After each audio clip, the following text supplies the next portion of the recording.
네, 이번 주 윤석열 대통령 탄핵 심판 7차와 8차 변론 기일이 열립니다.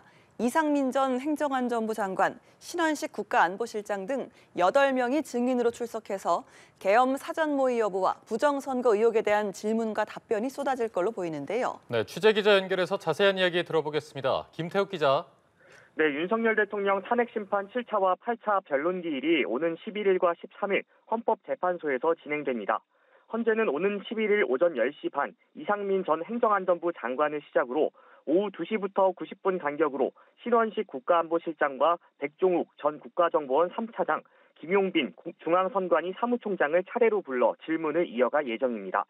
특히 이 전 장관과 신 실장은 국회와 윤 대통령 양측이 증인으로 모두 신청해 관심이 쏠리고 있는데요.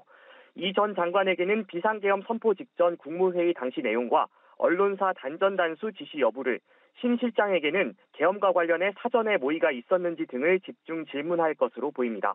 이어지는 백종욱 전 국정원 3차장과 김용빈 사무총장 신문에서는 윤 대통령이 주장했던 선관위 전산장비 점검 결과 문제 발견 여부와 부정선거 의혹과 관련한 공방이 이뤄질 전망입니다. 13일 8차 변론에는 오전 10시 반 조태용 국정원장을 시작으로 오후 2시부터 김봉식 전 서울경찰청장과 조지호 경찰청장, 조성현 수도방위사령부 제1경비단장이 증인으로 출석할 예정입니다.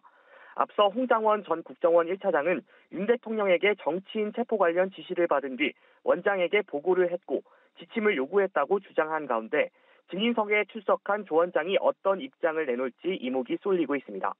또 구속 기소된 조지호 경찰청장과 김봉식 전 서울경찰청장에게는 비상계엄 당시 경찰을 동원해 국회를 봉쇄하고 주요 인사 체포조 운영에 가담하게 된 배경에 대한 질의가 이어질 전망입니다. 한편 헌재는 지난 6차 기일 당시 이진우 전 수방사령관이 주요 답변을 거부했던 만큼 기권으로 증인 채택한 조성현 단장에게 계엄군 국회 투입 경위를 물을 것으로 보입니다.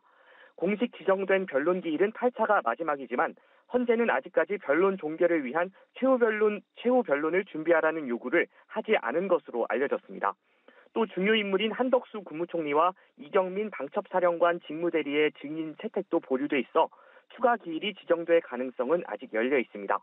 한편 윤 대통령 측 변호인인 석동현 변호사는 페이스북을 통해 이달 초 모집을 시작한 대통령 국민변호인단 가입자가 10만 명을 넘겼다며 오는 13일 청계광장에서 출범식을 개최하겠다면서 장외 여론전을 예고했습니다. 지금까지 보도국에서 전해드렸습니다.